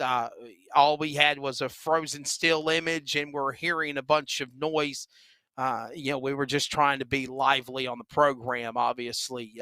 When you're live, you hear things, you got to go with it. It was not in any way to be disrespectful to anybody. So if it's taken that way, I do apologize, and I'm sorry. But Michael Diaz, obviously, as you could tell, was at the racetrack preparing.